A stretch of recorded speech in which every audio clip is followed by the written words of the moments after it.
사이트 가루가 수입 당시 신고한 방사능 농도보다 수십 배나 높은 고농도 핵 원물질인 것으로 KBS 취재 결과 확인되었습니다.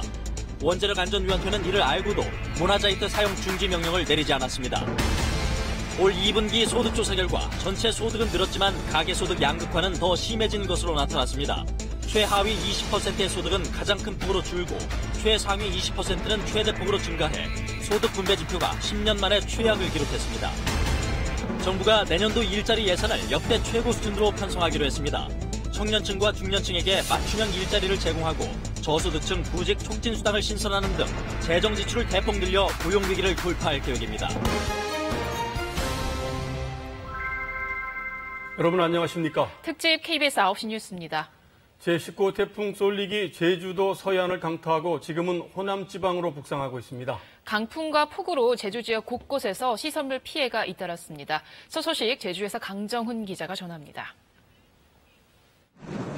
돛이 찢어진 소형 요트가 높은 파도에 흔들립니다. 바다에 설치했던 가두리 어장은 힘없이 끊어져 떠내려갑니다. 항내에 파도가 이런 적이 없었는데 이번에는 너무 바람이 심해가지고 가두리도 다 저렇게 미 사전에 준비 다 해가지고 단단히 묶어놨지만은 보강 공사 중이던 방파제도 일부 유실됐습니다. 소정방폭포 앞바다에서 실종된 20대 여성 관광객은 이틀째 소재를 찾지 못하고 있습니다. 초속 30m를 넘나든 강풍의 위력에 400년 된 둘레 4m의 팽나무가 두 동강 났습니다. 어릴 때 여기서 계속 놀던 장소인데 나무가 없어지니까 어떤 마음 한켠이 무너지는 그런 느낌이 듭니다. 체육관 패널 지붕이 바람에 날아갔습니다. 이처럼 지붕이 파손되면서 비는 고스란히 건물 안으로 흘러내리고 있습니다. 새들이 엄청 부딪힌 소리 들리더니 한 50분쯤이 돼서야 이제 좀 벗겨지기 시작하더니 한 번에 다 날아갔습니다. 지금. 맞은편 요양원 건물에서 날아든 태양광 패널이 주택을 덮쳤습니다. 다행히 다친 사람은 없었지만 집주인은 놀란 가슴을 쓸어내렸습니다. 갑자기 그냥 와장창 하면서 저기 된 거예요. 그러니까 나도 놀래고 그 문 자체가 저것이 다 쓰러지니까 그냥.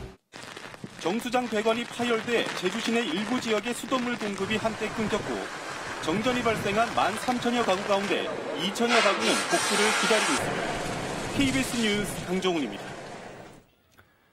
태풍의 중심부는 현재 제주 지역을 지나서 내일 새벽 호남 해안으로 상륙할 것으로 보입니다. 전국에 설치된 KBS 재난감시용 CCTV에 태풍의 위력을 보여주는 장면들이 포착됐습니다. 조혜진 기자가 전해드립니다. 하얀 포말과 함께 7m의 거센 파도가 마라도로 밀려듭니다. 강한 비바람에 카메라가 쉴 새 없이 흔들리고 바닥에 고정된 철제 조형물마저 이리저리 나부낍니다. 초속 33.8m의 강풍을 이기지 못하고 건물 2층에 설치된 카메라가 끝내 넘어져 고장납니다. 태풍이 접근하면서 완도항에선 세찬 빗줄기로 바로 앞 육지도 분간하기 어렵습니다. 초속 30m가 넘는 강풍에 카메라가 연신 흔들립니다. 서해 먼바다에 위치한 가거도는 종일 이어진 거센 비바람에 전남에서 가장 많은 300mm의 폭우가 쏟아졌습니다. 바람도 초속 37.3m로 전남에서 가장 강했습니다. 목포항에 대피해온 선박들. 소방차는 혹시 모를 상황에 대비하고 경찰차도 수시로 순찰을 돕니다. 대형 화물차들이 안전한 곳으로 이동한 뒤 태풍 중심부가 접근하자 시간당 30mm의 폭우가 쏟아지기도 합니다. 태풍의 중심부에서 300km나 떨어진 부산. 세찬 파도와 함께 바람은 초속 20m에 달했습니다. 태풍이 제주도와 남부 해안가를 강타하면서 제주 산간에 최고 초속 62m, 해안가에서도 초속 40m에 가까운 강풍이 몰아쳤습니다.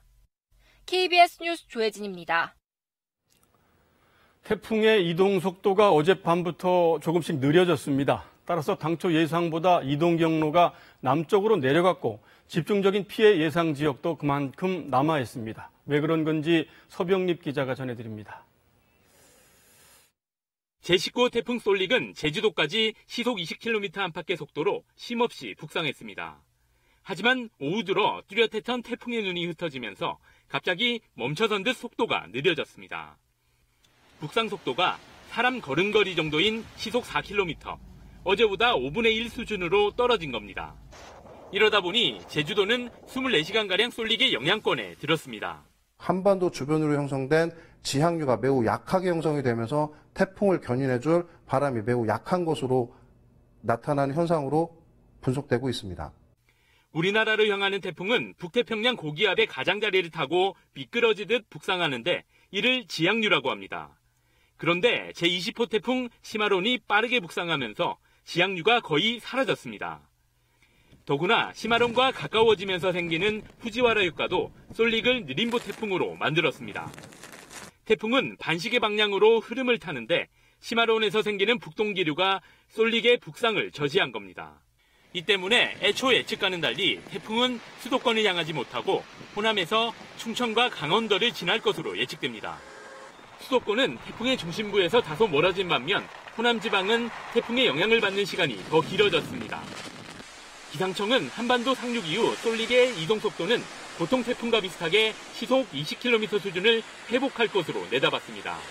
하지만 전체적인 속도가 느려지면서 쏠릭이 한반도에 영향을 미치는 시간은 애초 예상보다 긴 내일 오후까지로 늘었습니다. KBS 뉴스 서병립입니다. 현재 태풍과 가장 근접해 있는 지역은 전남 해안지방입니다. 태풍이 접근해 오면서 피해도 늘어나고 있는데요. 목포항의 중계차 연결해 보겠습니다. 박상훈 기자, 현재 태풍이 목포항에서 어느 정도나 가까이 와 있는 겁니까? 네, 지금 이곳은 굵은 빗줄기와 함께 바람이 강하게 몰아치고 있습니다. 순간적으로 몸이 휘청거릴 정도로 바람이 거세지고 있는데요. 현재 태풍은 이 목포 서쪽 40km 부근 해상까지 올라와 있습니다. 태풍의 길목에 있는 신안 가고도 등 서해남부 먼바다에는 최고 7m 높이의 파도가 일고 있습니다. 목포를 비롯한 전남 지역이 태풍의 위험 반원에 들어감에 따라 지금부터 내일 새벽까지가 최대 고비가 될 것으로 보입니다. 태풍이 근접하면서 완도군 보길도에서 해안가 도로 일부가 유실되는 등 시설물 피해가 속출하고 있습니다. 강한 바람을 동반한 태풍이 느린 속도로 북상하고 있어서 완도 등에 있는 전복 양식장 시설 피해도 우려되고 있습니다.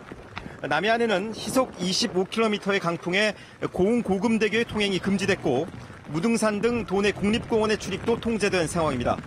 또 전 해상에 풍랑주의보가 내려져 목포항 등을 오가는 여객선과 무안공항의 항공기도 결항됐습니다. 전남은 태풍이 전남 서해안을 지나는 내일 새벽 4시 이후에 태풍의 직접적인 영향권에서 벗어날 것으로 보입니다. 네, 지금 현장 화면을 보니까 비바람도 굉장히 거세고 파도도 높아 보이는데요. 해일 피해는 걱정을 안 해도 되나요?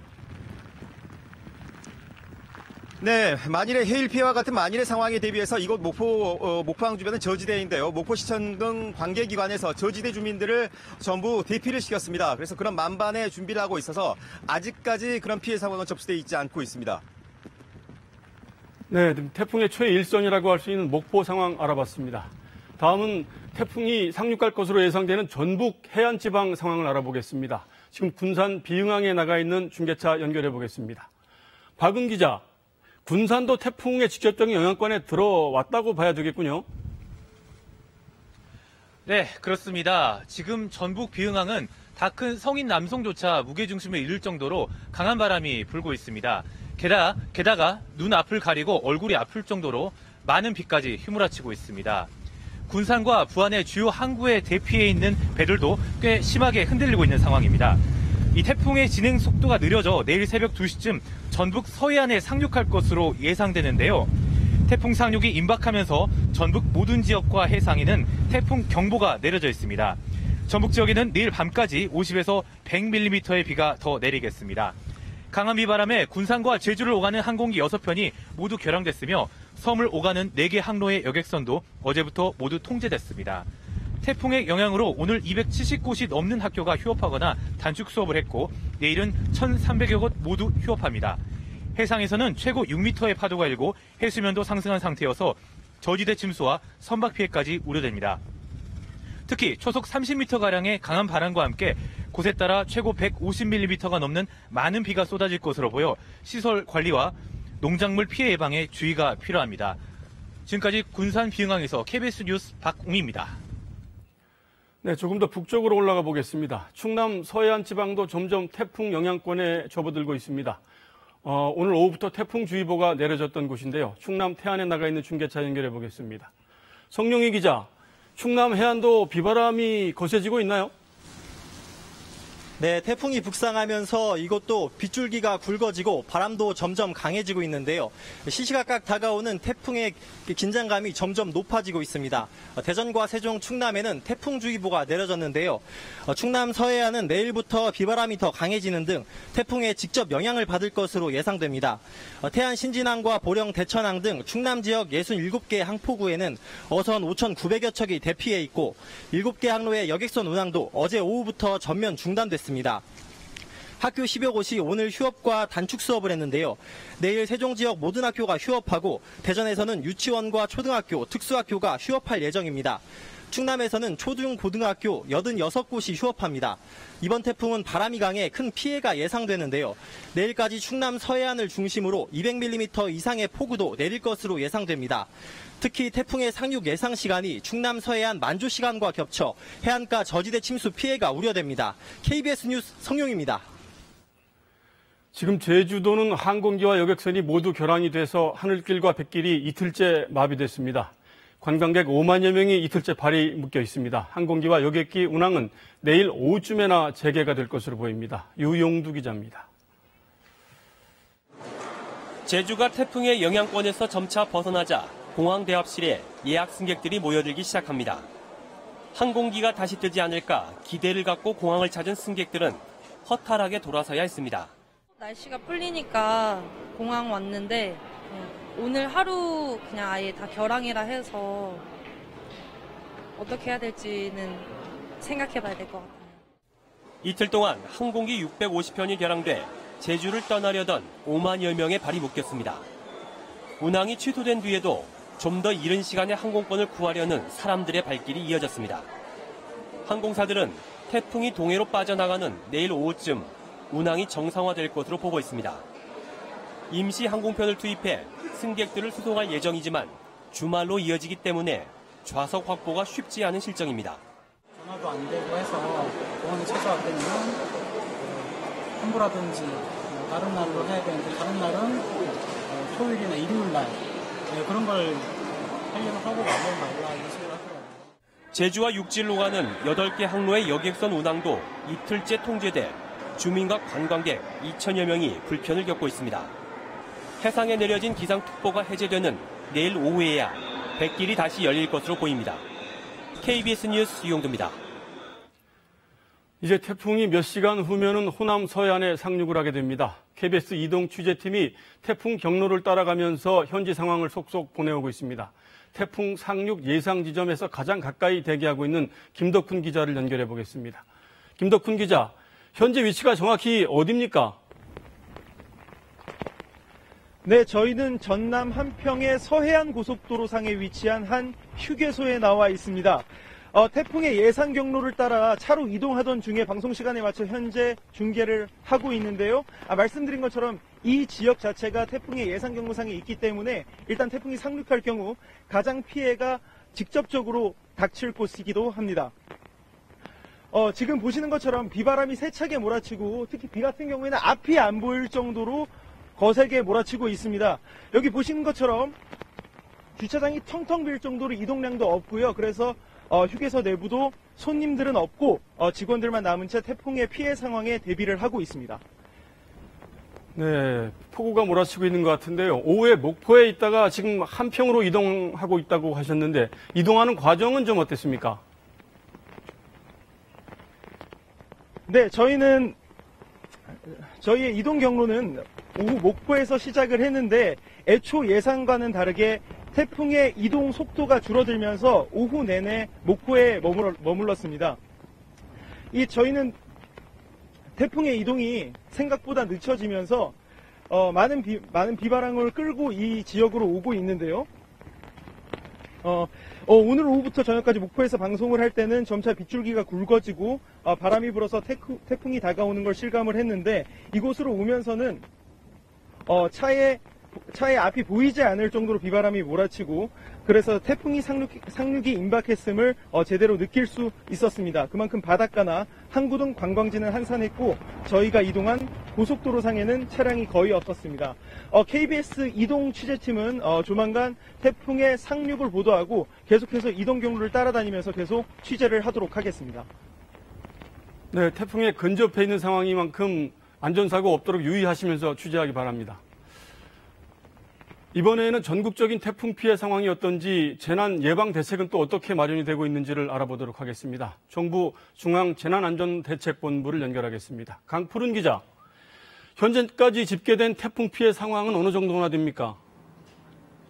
네, 지금까지 이번 태풍으로 인한 인명피해는 실종자 1명 그리고 부상자 1명입니다.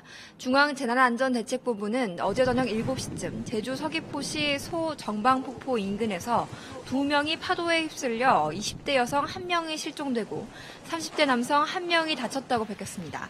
사진 촬영 중에 파도에 휩쓸린 것으로 추정됩니다. 인명피해와 함께 시설 피해도 이어졌습니다. 오늘 새벽 제주 별도봉 정수장에서는 도수관이 파손돼 10시간 넘게 누수가 계속됐습니다.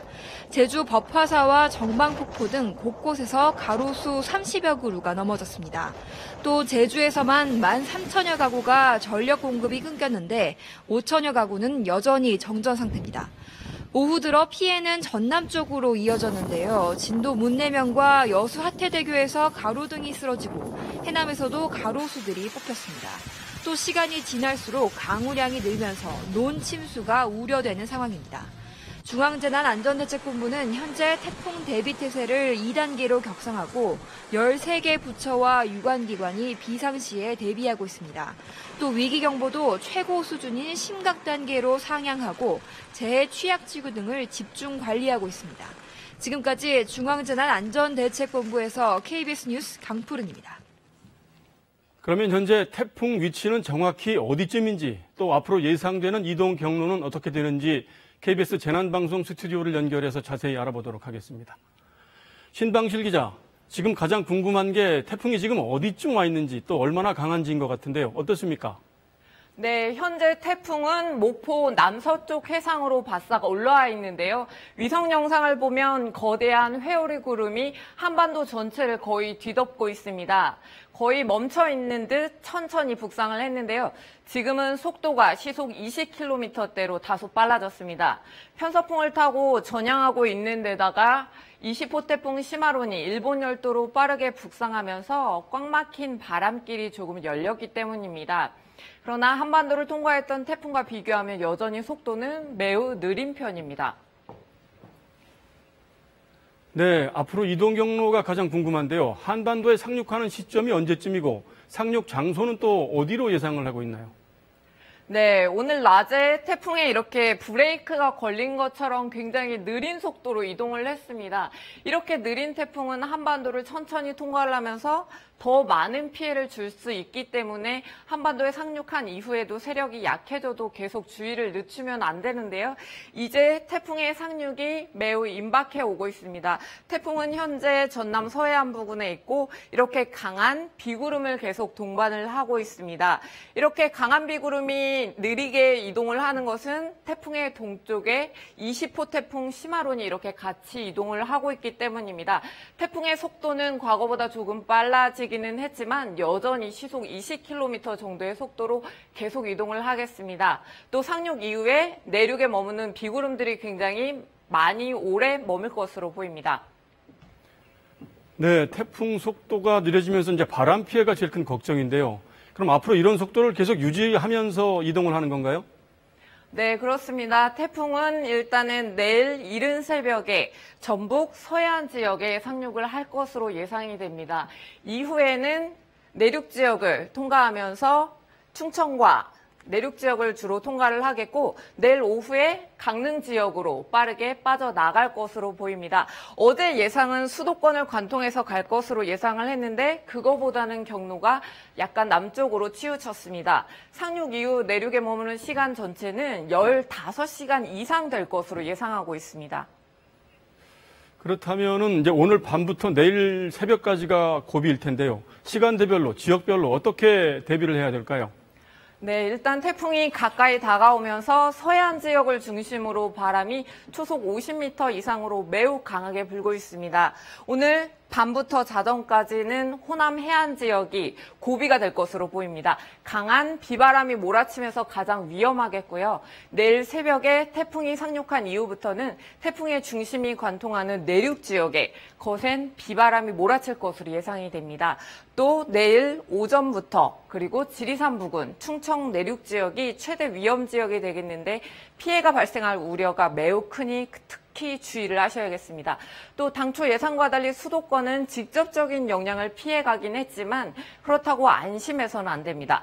태풍의 진행 방향의 왼쪽에 있기는 하지만 이 시간대에 최고 150mm 이상의 많은 비가 집중되겠습니다. 태풍이 동쪽으로 빠져나감에 따라서 내일 오후부터는 강원도 지역이 최대 고비를 맞이하겠습니다. 특히 강원 영동 지역은 태풍에서 불어오는 반시계 방향의 동풍이 태백산맥과 부딪히는 지형적인 효과까지 더해지면서 많은 폭우가 쏟아질 위험이 매우 큰 상황입니다. 네, 해안 지방의 파도가 높아서 해일 피해도 걱정이 되는데 어떻습니까? 네, 제주 남쪽 해상에서는 최대 7m에 가까운 높은 파도가 일기도 했고 서해상도 물결이 높아지고 있습니다. 태풍은 상승 기류를 동반한 저기압이기 때문에 바닷물이 위로 끌어올라가는 상승 효과가 생기는데요. 서해안과 남해안에서 만조 시간이 태풍 상륙 시점과 겹쳐지면서 폭풍 해일로 인한 저지대 침수 피해까지 우려가 되고 있습니다. 피해를 줄이기 위해서 이어지는 KBS의 재난방송에 끝까지 귀를 기울이시는 게 좋겠습니다. 지금까지 재난방송 스튜디오에서 전해드렸습니다. 네, 이렇게 태풍 이동 속도가 느려지고 진로도 약간 남쪽으로 변경이 되면서 서울과 수도권은 아직 직접적인 영향권에는 들지 않고 있습니다. 언제쯤 수도권이 태풍의 직접 영향권에 들어가게 되는지 알아보도록 하겠습니다. 서울 마포대교 나가 있는 중계차 연결합니다. 이호준 기자, 서울 수도권은 언제쯤 태풍 영향권에 들어가게 되나요? 네, 날이 저물면서 30분마다 비가 내렸다 그쳤다를 반복하고 있습니다. 하지만 중계가 시작된 지금 다시 또 이렇게 빗줄기가 굵어지고 있는 상황인데요. 퇴근길 시민들은 우산을 들고 걸음을 재촉하고 있습니다. 기상청에 따르면 지금 서울은 태풍 예비특보 상황입니다. 느린 태풍 속도로 인해 태풍특보로 아직 전환되지 않고 있는 건데요. 하지만 태풍이 몰고 온 비바람의 영향으로 소나기가 내리고 바람도 잦아들지 않고 있습니다. 기상청은 오늘 자정에 태풍이 목포 앞바다를 지날 것으로 예측했습니다. 이것도 당초 예상보다 더 늦어진 겁니다. 하지만 강풍 반경이 300km라서 이곳 서울과 수도권에도 강풍 영향권에 들 것으로 보입니다. 기상청은 오늘 늦게 태풍 예비특보에서 태풍특보로 전환될 것으로 전망하고 있습니다. 기상청은 내일 낮까지 수도권이 태풍의 직접적인 영향권에 들어갈 것으로 보고 있습니다. 서울과 수도권의 예상 강우량은 50에서 100mm, 많은 곳은 150mm에 달할 것으로 예상됩니다. 특히 태풍이 호남과 충청도를 관통하면서 태풍의 비바람이 수도권 일대를 덮을 것으로 예상됩니다. 시점은 내일 새벽과 오전으로 예상이 되고 있습니다. 이때는 출근 시각과 겹치는데요. 많은 피해가 특히 우려되고 있습니다. 내일 정오 기준으로 태풍 쏠릭은 최대 풍속 초속 24m, 시속 86km로 예상돼 입간판이 추락하거나 가로수가 쓰러지는 등의 안전사고 등에 특히 유의해야 할 것으로 보입니다. KBS 뉴스 이호준입니다. 태풍으로 학생들의 등하굣길도 우려되는데요. 내일 강원과 충북 지역의 모든 학교가 휴업하고 서울은 유치원과 초중등 학교가 휴업하기로 했습니다. 장혁진 기자입니다. 태풍이 내륙 깊숙이 들어오는 내일 전국적으로 7,800곳이 넘는 학교가 쉽니다. 태풍의 직접 영향권에 드는 강원과 충북, 전북 등지에서는 모든 학교에 대한 휴업 명령이 내려졌습니다. 서울과 인천에서는 유치원과 특수학교, 초등학교, 중학교에 휴업 명령이 내려졌고 고등학교에는 휴업을 권고했습니다. 서울시 교육청은 일하는 부모를 고려해 유치원 에듀케어와 초등학교 돌봄 교실은 정상 운영하기로 했습니다. 방과 후 교실은 학교장이 운영 여부를 결정합니다. 경기도 등 나머지 지역에선 등교를 10시 이후로 늦추거나 학교장 재량으로 휴업하도록 했습니다. 교육부는 중앙사고수습본부를 차려 상황을 점검하고 있습니다.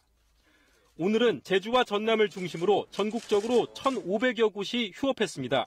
학생들의 안전을 지키고 그리고 우리 학교 시설을 비롯한 교육 시설들을 보호하기 위한 최선의 논의를 해서 한편 이낙연 국무총리는 내일 자녀들이 학교를 쉬면 부모인 공무원들도 휴가를 적극 활용하라고 지시하고 기업 등에도 휴가나 유연 근무를 권고했습니다. KBS 뉴스 장혁진입니다. 재난 주간 방송사인 KBS는 오늘 종일 뉴스 특보를 통해 시시각각 태풍의 상황을 전해드리고 있는데요. 많은 시청자께서 직접 찍은 영상과 사진 등을 제보해 주셨습니다. 현장 상황을 실시간으로 보여주는 제보 영상을 통해 태풍의 위력을 실감할 수 있었는데요. 피해를 줄이는 데도 큰 역할을 하는 만큼 계속해서 많은 제보 부탁드립니다. 자, 그럼 지금까지 들어온 시청자 영상을 황경주 기자가 정리해 전해드립니다. 신호등이 기역자로 꺾였습니다. 강풍에 사람이 날아가듯 떠밀리고 우산도 무용지물입니다. 하천도 주변을 삼킬 듯한 기세로 흘러갑니다. 이른 아침부터 KBS엔 태풍 솔릭 관련 제보 영상이 쏟아졌습니다. 특히 강풍과 폭우 피해가 큰 제주에서 온 영상이 많았습니다. 성인이 서 있을 때 약간 뒤로 좀 움직인 정도? 세차장에서 뿌리는 정도? 비바람이 엄청 지금 세서 하수구도 막 역류하고 있는데 와이퍼에 의지해 겨우 도로를 달리는 승용차. 타이어가 반쯤 잠긴 차량들이 물길을 가릅니다. 현재 자신이 있는 곳의 위험 상황을 알려 피해를 줄이자는 게 영상을 제보한 시청자들의 마음이었습니다. 많이 걱정돼서 이제 밑에 원래 군문 재래시장 저번에도 태풍 왔을 때 침수된 지역으로 알고 있었거든요.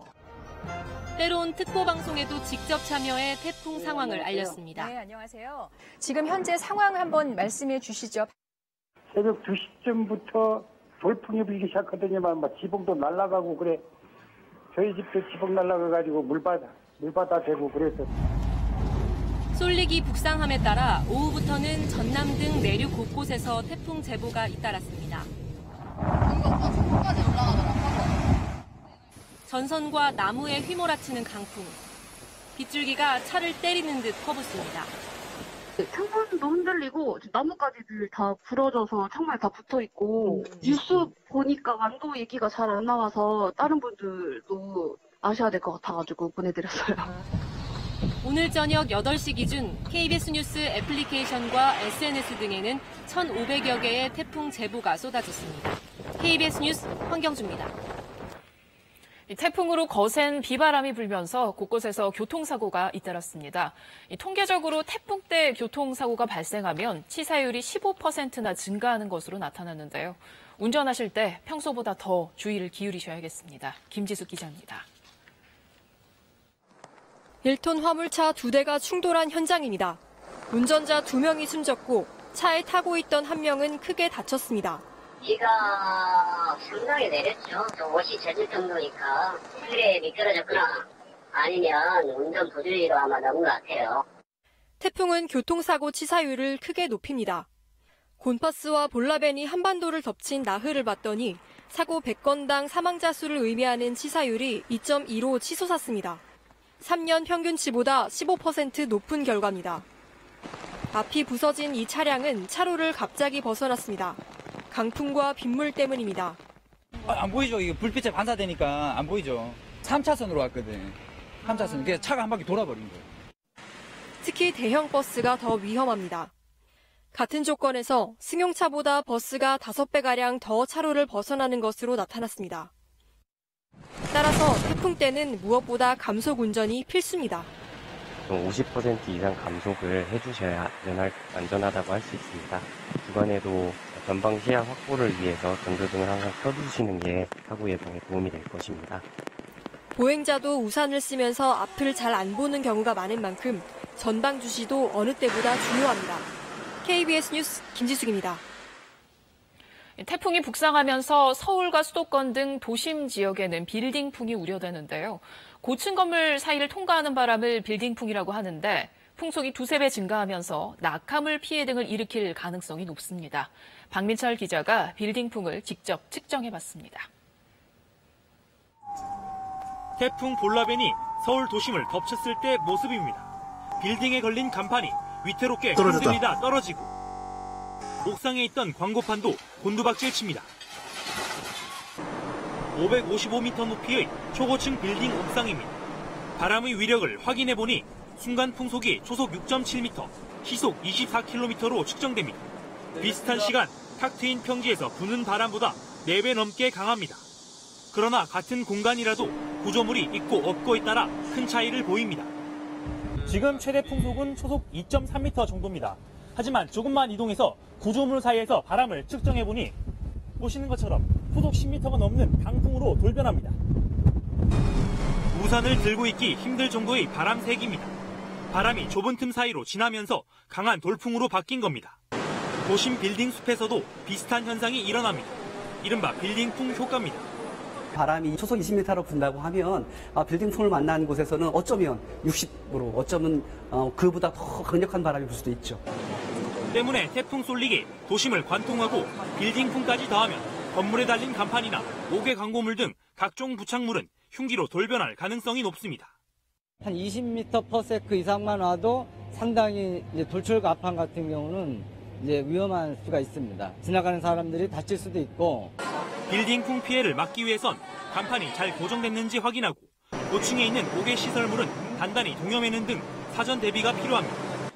또 가벼운 입간판 등 바람에 날아갈 수 있는 물건은 미리 건물 안으로 들여놓는 것이 좋습니다. KBS 뉴스 박민철입니다. 문재인 대통령은 태풍 대처 상황 긴급 점검 회의를 주재한 자리에서 모든 공직자들이 국가적 비상 대비 태세를 유지하며 피해 최소화를 위해 총력 대응해달라고 당부했습니다. 문 대통령은 국민의 생명과 안전을 최우선에 놓고 태풍에 대비하는 동시에 피해 복구에도 전력을 기울여달라며 특별 교부세 지원과 특별 재난지역 선포 등 정부 차원에서 가능한 모든 지원책은 미리 검토할 것도 주문했습니다. 오늘 강원도 속초에는 내일부터 열릴 2차 이산가족 상봉행사 참석을 위해서 남측 가족들이 모였습니다. 태풍 쏠릭으로 행사에 차질이 빚어질까 이산가족들이 얼마나 마음을 졸이고 계실까요? 속초 나가 있는 취재기자 연결해서 알아보겠습니다. 이호영 기자, 지금은 평온해 보이는데 내일 태풍이 강원도 일대를 지날 것으로 예상이 됩니다. 행사는 괜찮을까요? 네, 이산 가족들이 집결해 있는 이곳 속초는 약 1시간쯤 전부터 빗방울이 조금 굵어졌지만 아직까지 강풍 등 별다른 태풍의 영향은 느껴지지 않고 있습니다. 하지만 이산 가족들이 금강산으로 이동하는 내일 오전 강원도 일대가 태풍의 영향권에 들 것으로 예상되면서 정부도 초긴장 상태에서 상황을 주시하고 있습니다. 통일부는 일단 예정대로 상봉 행사를 진행하되 필요한 경우 신속하게 복측과 협의해 일정을 조정하는 등의 조치를 취할 예정인데요. 태풍의 영향을 감안해 우리 측 CIQ를 통과할 때는 전원이 버스 안에서 출입심사를 진행할 방침입니다. 현재 금강산에서는 정부와 대한적십자사 관계자 등이 숙소와 관련 시설 등을 꼼꼼히 점검하고 있습니다. 상봉을 앞두고 이곳에 모인 이산 가족들은 꿈에도 그리던 가족을 만난다는 생각에 설렘을 감추지 못하면서도 태풍으로 인해 행사가 단축되거나 연기되지는 않을지 걱정하는 모습을 보이기도 했습니다. 2박 3일 동안 금강산에서 열릴 이번 2차 상봉 행사에서는 북측에서 상봉을 신청한 81명과 동반 가족들이 남측의 가족 326명과 만납니다. 80대 이상의 고령자가 워낙 많은 데다 태풍의 영향까지 우려되면서 정부는 1차 상봉 때보다 지원 인력을 더 늘려 안전에 만전을 기한다는 입장입니다. 남측 이산 가족들은 내일 오전 8시 50분쯤 이곳에서 버스를 타고 출발해 금강산에서 오후 3시쯤 첫 만남인 단체 상봉을 할 예정입니다. 지금까지 속초에서 KBS 뉴스 이효용입니다. 태풍 관련 소식은 잠시 후에 더 전해드리도록 하겠습니다.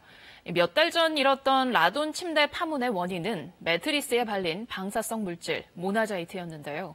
이 모나자이트의 방사능 농도가 대진 침대 측이 수입 당시 신고한 것보다 수십 배나 높은 것으로 KBS 취재 결과 확인됐습니다.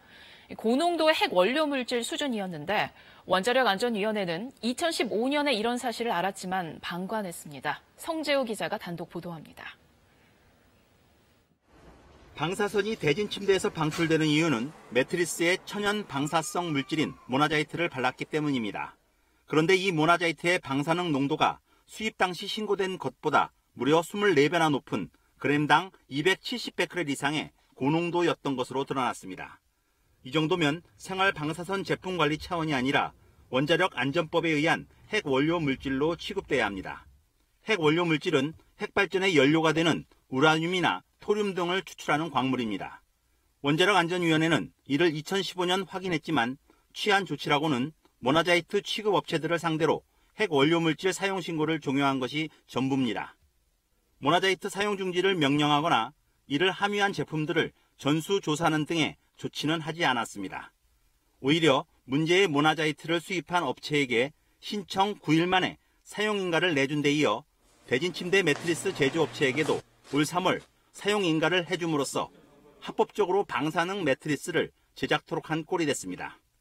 안이하게 판단한 거죠. 2015년에 이제 고농도 물질이 나왔는데 그러면 그때라도 경각심을 갖고 다시 검사를 해보든지 뭐 이제 대응을 했어야 되는데 그냥 지나온 거예요. 이에 대해 원안위 관계자는 법규상 제조 단계가 아닌 최종 제품에 방사능 안전 기준을 적용하도록 돼 있어 사용 중단 등의 조치를 취하기 어려웠다며 해마다 방사성 물질 가공 제품에 대해 샘플을 뽑아 조사를 벌여왔다고 해명했습니다. KBS 뉴스 성지호입니다. 전체 가계 소득은 늘고 있지만 소득 양극화는 심해지고 있는 것으로 나타났습니다. 올 1분기에 이어 2분기에도 저소득층의 벌이는 줄고 고소득층의 소득은 큰 폭으로 늘면서 소득 분배 지표가 10년 만에 최악을 기록했습니다. 신선민 기자입니다. 가계소득의 이른바 빈익빈 부익부는 지난 1분기에 이어 2분기에도 계속됐습니다. 소득 최하위 20%의 소득은 지난해 2분기보다 7.6% 줄어 2003년 통계 작성 이후 가장 큰 감소폭을 보였고 반대로 최상위 20%는 10.3%나 더 벌면서 최대폭으로 증가했습니다. 이렇게 가계소득 격차가 더 벌어지면서 소득 분배 상황은 좀처럼 나아질 기미가 보이지 않고 있습니다. 소득 상위 20% 가구가 벌어들인 돈이 하위 20%의 5.23배로 이 차이는 2분기 기준으론 2008년 금융위기 이후 가장 높은 수준입니다. 이렇게 격차가 커진 데는 6개월째 이어지고 있는 부진한 고용 상황이 가장 큰 원인으로 작용했습니다. 특히 임시일용직 등 취약계층의 일자리가 많이 사라지면서 저소득층의 근로소득이 더 줄었고 1인 영세 자영업자들도 경영난을 겪거나 폐업을 하면서 사업소득 역시 감소했습니다. 반면 고소득층이 가진 안정적인 일자리는 임금 상승률도 높습니다. 여기에 고령화로 빈곤 노인이 많아진 점도 영향을 주었다는 분석입니다. 매수가 이제 좀 어렵다 보니까 이런 취약한 고령층 가구들이 다른 중장년층 가구보다 더 먼저 이렇게 고용시장에서 탈락이 발생하지 않았나. 하지만 경기 부진만으론 이런 소득 분배 악화를 설명하기 힘들다는 지적도 나오고 있습니다. 때문에 최저임금의 급격한 인상이 오히려 소득 양극화에 영향을 주고 있다는 논란은 당분간 쉽게 가라앉지 않을 것으로 보입니다. KBS 뉴스 신선민입니다. 고용지표 악화에 이어 소득 격차까지 더 벌어진 것으로 나타나면서 청와대는 곤혹스러워하는 모습입니다. 이에 대해 야당의 공세가 높아지고 있지만 취약계층 지원을 늘려 소득 주도 성장 기조를 이어가겠다는 입장입니다. 김지선 기자가 보도합니다. 오늘 공개된 소득 분배 지표는 지난 5월 문 대통령이 매우 아픈 지점이라고 언급했던 바로 그 통계입니다. 저소득층 소득을 늘리기 위한 정책을 추진했는데도 1분기에 이어 2분기에도 소득 격차가 벌어진 것으로 나타나자 청와대는 말을 아꼈습니다. 상황을 엄중히 보고 진지한 자세로 문제 해결을 위해 노력하고 있다는 원론적인 입장만 내놨을 뿐입니다. 핵심 정책 기조인 소득 주도 성장은 바꾸지 않겠다는 입장을 재확인했습니다. 최저임금 인상 등으로 저소득층 소득을 늘려 소비를 늘리고 성장까지 선순환하겠다는 소득 주도 성장이 빈부격차를 불러왔다는 근거가 명확하지 않다고 보기 때문입니다.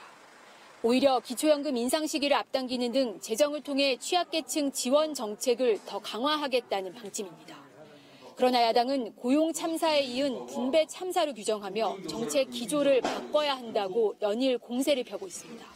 문재인 대통령의 결단과 결심으로 소득 주도 성장 정책 자체를 폐기하는 길이 대한민국 경제를 살리고 여당은 소득 주도 성장 정책의 효과를 위해 야당의 협조를 당부했습니다.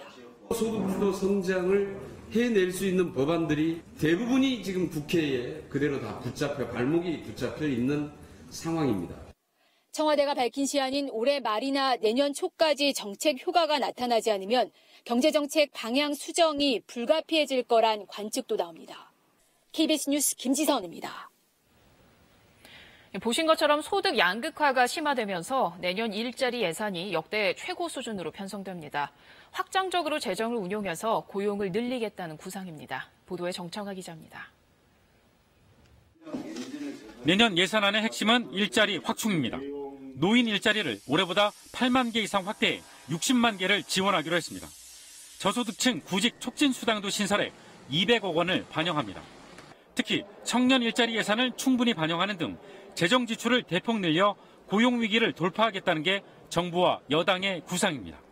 일자리 예산을 역대 최고 수준으로 확대하여 민간, 공공부문 일자리 창출을 적극 지원하겠습니다. 청년, 신중년 등 연령대별 특성을 고려한 맞춤형 취업 지원과 함께 정부는 또 자율주행차 등 8대 선도 사업에 5조 원 이상을 투자하고 사상 최초로 연구개발 예산을 20조 원 이상으로 확대하기로 했습니다. 어린이집 보조교사 15,000명을 늘리는 등 사회서비스 일자리도 확충됩니다. 기초수급자 중 장애인 연금도 월 30만 원으로 조기 인상하기로 했습니다. 노후 공공임대주택 시설 개선에 올해보다 200억 늘어난 500억 원의 예산을 편성하는 등 생활 밀착형 SOC 투자도 늘립니다. 경로당 냉난방비와 양곡비, 예비군 동원훈련 보상비 확대 같은 생계 지원 대책도 내놨습니다. 당초 정부가 밝혔던 내년도 예산 460조 원 수준보단 확대 편성이 불가피해 보입니다. 대폭적인 확장적 재정 운영이 필요합니다. 이를 통해 소득주도 성장과 혁신 성장의 추진 속도를 대폭 끌어올려야 합니다. 경제부총리는 일자리 성과 부진에 대해 필요하다면 적절한 시기에 책임지겠다고 밝혔습니다. KBS 뉴스 정청화입니다.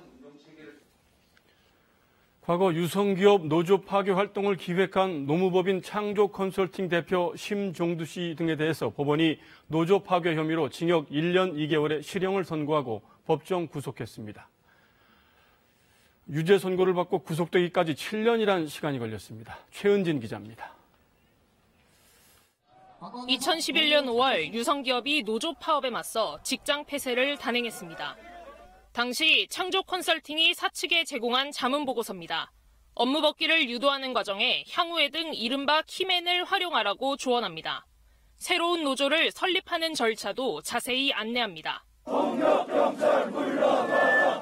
불법적 노조 파괴 행위라는 비판이 일었지만 검찰은 3년 뒤 법원 명령을 받고서야 유성기업 회장을 부당노동 행위 혐의로 기소했습니다. 핵심 아이디어를 제공한 창조컨설팅 심종두 대표와 김모 전무는 다시 2개월 뒤에야 기소됐습니다. 심종두들 엄정 처벌하라. 처벌하라. 엄정 처벌하라. 수재. 법원이 직장 폐쇄 7년 만에 1심 선고를 내렸습니다.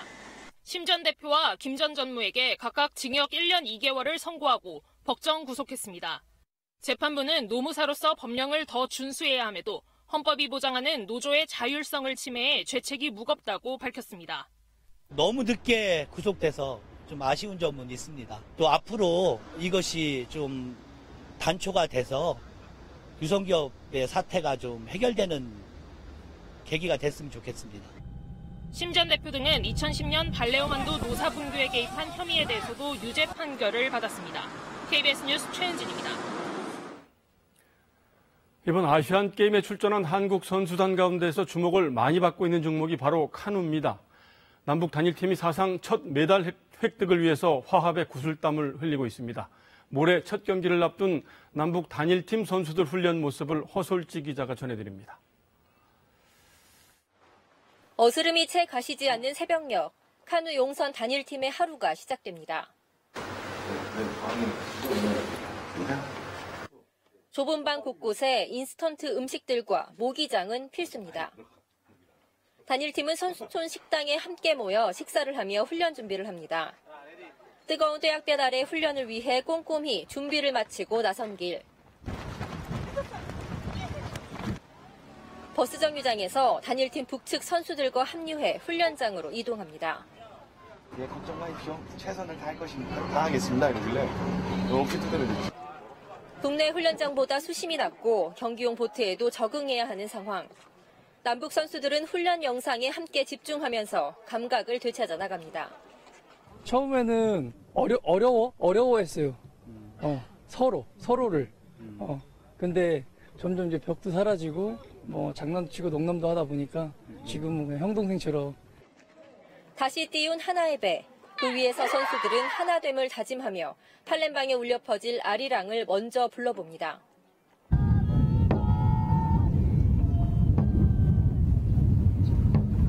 금메달 5개가 걸려있는 카누 용선. 단일팀은 오는 25일 남자 1000m 종목을 시작으로 사상 첫 메달 도전에 나섭니다. 팔렘방에서 KBS 뉴스 허솔지입니다. 학생 수의 급격한 감소에 대비해 교육부가 대학 구조 조정에 나섰습니다.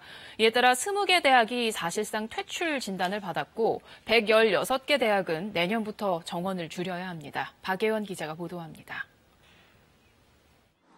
사실상 퇴출 대학인 재정지원 제한대학은 20곳, 서울예술대학교 등 9곳은 정원을 10% 이상 줄여야 하고 경주대 등 11곳은 정원을 최고 35% 감축해야 합니다. 재정 지원이 제한될 뿐 아니라 학생들은 국가 장학금이나 학자금 대출받기도 어려워집니다. 대학을 선택하는 데 있어서 그 정보를 좀 정확히 파악할 필요가 있습니다. 홈페이지에도 이것을 모두 상세하게 공지를 할 예정입니다. 그 윗단계인 역량강화대학 66곳은 정원을 10%가량 줄여야 하고 정부 지원을 받을 때도 기준이 깐깐해집니다. 서울에서는 덕성여대 등 일반대 3곳이 포함됐습니다. 강원도의 경우 연세대 원주 캠퍼스 등 일반대 4곳이 명단에 들었고 호남에서는 조선대와 국립대인 순천대 등이 대상이 됐습니다. 특수목적대 등 30곳까지 합치면 모두 116곳이 정원을 줄여야 하는데 10,000명 정도 줄 것으로 보입니다. 이 신청 절차가 남았지만 사실상 구조조정이 확정된 셈, 대학에선 총장 사퇴 등의 움직임이 일고 있습니다. 수도권과 지역대학을 구분하지 않고 획일적 잣대에 의해서 평가돼서 거기에 대한 문제가 있다고 생각하지만 구조계획을 착실히 진행하도록 하겠습니다. 수원대와 평택대 등은 학교 비리 등으로 감점이 돼 구조조정 대상이 됐지만 조양호 일가 논란이 일었던 인하대는 대상에 포함되지 않았습니다. KBS 뉴스 박예원입니다. 박근혜 전 대통령의 국정농단 사건 항소심 선고 공판이 내일 오전 10시 서울고법에서 열립니다. 박 전 대통령은 비선 실세 최순실 씨와 공모해 미르와 K스포츠재단에 대기업들이 774억 원을 강제로 내게 한 혐의 등으로 1심에서 징역 24년과 벌금 180억 원을 선고받았습니다. 양승태 사법농단 의혹을 수사하고 있는 서울중앙지검은 오늘 이규진 전 양형위원회 상임위원을 소환해 조사하고 있습니다. 이 전 상임위원은 이른바 판사 뒷조사를 지시하고 관련 문건들을 대거 삭제하는 데 관여한 혐의를 받고 있는 사법농단의 핵심 인물입니다. 발사를 탄 원료 의약품 2개 품목에서 발암 가능 물질이 추가로 검출됐습니다. 식약처는 한 개 제품은 지난달 7일 이미 판매 중지된 회사의 고혈압 약이며 나머지 한 개 품목은 명문제약의 발산 인정 80mg으로 추가 판매 중지했다고 밝혔습니다. 문재인 대통령에 대한 허위 사실을 유포한 혐의로 재판에 넘겨진 고영주 전 방송문화진흥회 이사장이 1심에서 무죄를 선고받았습니다. 서울중앙지법은 악의적으로 모함을 하거나 인격적인 모멸감을 줄 의도는 보이지 않는다며 고 전 이사장에 대해 무죄를 선고했습니다.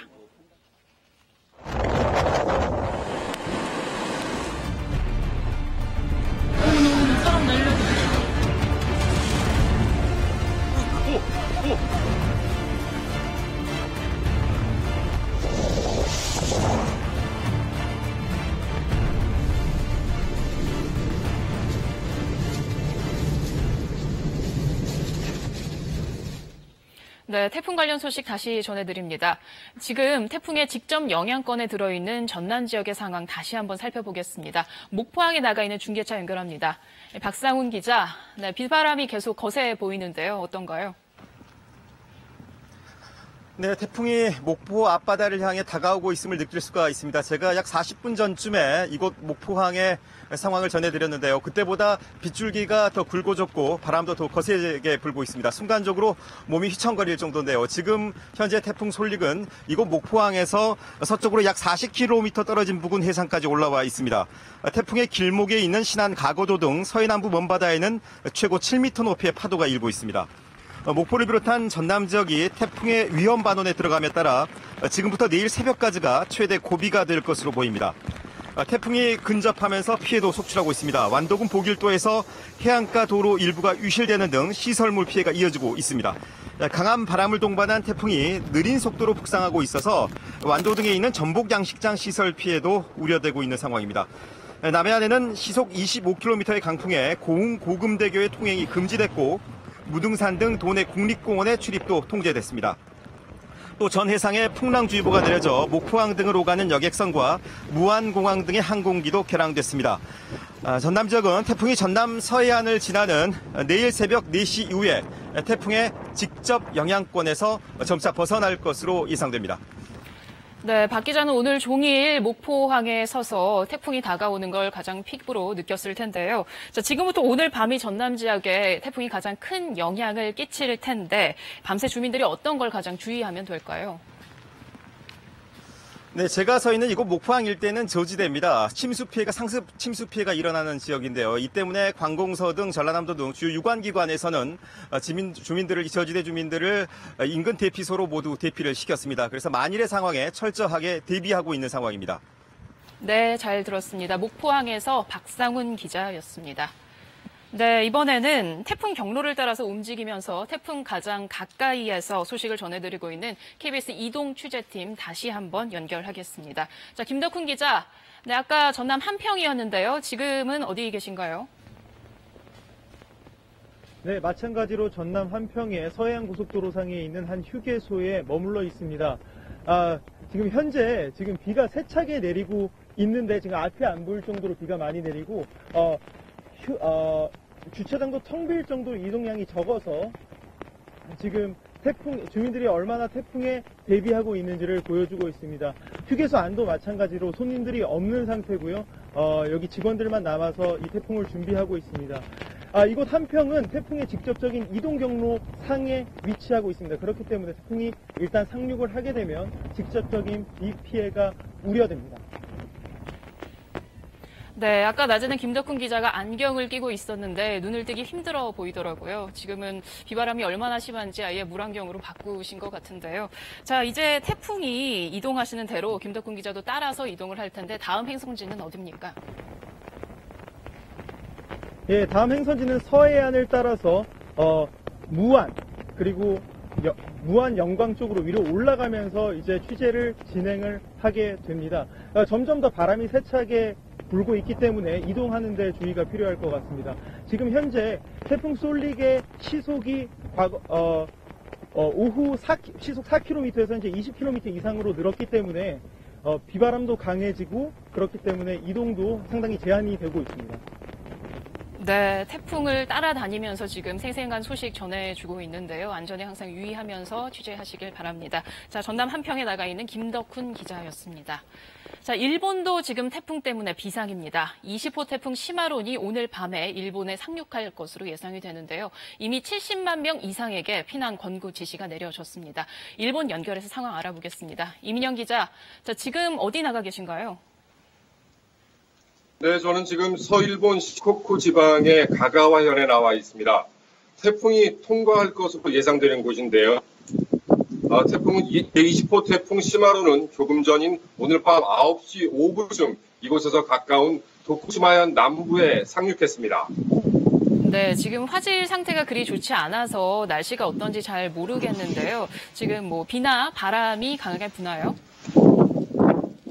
현재 이곳에는 세찬 비가 뿌리고 있습니다. 그리고 바람도 강하게 불고 있는데요. 혹시 들리시는지 모르겠습니다만 이곳에서는 마치 성난 짐승의 울부짖음 같은 바람 소리가 들리고 있습니다. 이 방송도 이 휴대전화를 통해 인터넷망으로 전해드리고 있는데요. 빗소리와 바람소리 때문에 방송 진행에 어려움이 있을 정도입니다. 이곳 가가와현 등 9개 현 주민 70여만 명에게는 이미 피난 권고나 피난 지시가 내려졌지만 재난 위험 지역은 계속 확대되고 있습니다.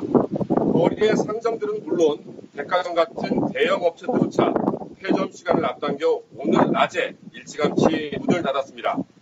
현재 지역에 따라 시간당 50mm 이상의 폭우가 쏟아지고 있는데요. 내일까지 최고 500mm의 비가 더 내릴 것으로 일본 기상청은 내다봤습니다. 비가 계속되면서 며칠간은 누적 강수량이 1000mm, 1m에 이르는 곳도 있겠다며 산사태 등의 각별한 주의를 하고 있습니다. 이번 태풍은 오늘 밤 사이가 고비가 될 것으로 전망됩니다. 특히 태풍의 상륙 시간이 만조 시간과 겹쳐서 해일 피해도 우려됩니다. 태풍 시마루는 오늘 밤 서일본 지역을 관통한 뒤 내일 새벽쯤 우리 동해 쪽으로 빠져나갈 것으로 예상됩니다. 지금까지 서일본 가가와 해안에서 KBS 뉴스 이분영입니다. 네, 이번에는 기상센터 연결해서 태풍의 예상 경로 살펴보겠습니다. 이사라 캐스터, 지금 시간부터는 어느 지역이 영향권에 들게 됩니까?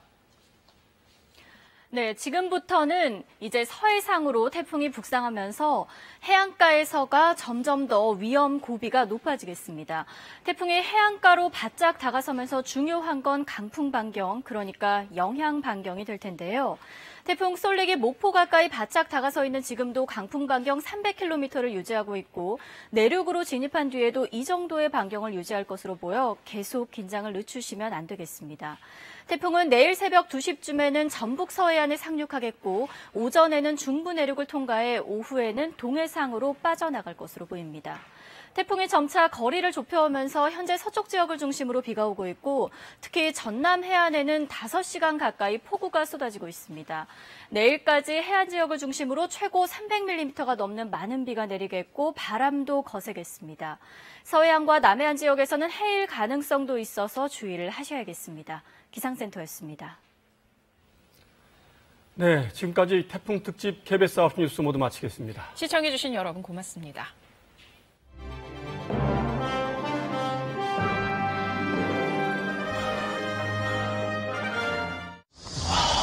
날씨 진짜 좋다.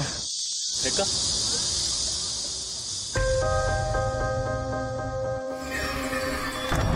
우리가 1년에 사용하는 일회용 컵 약 260억 개.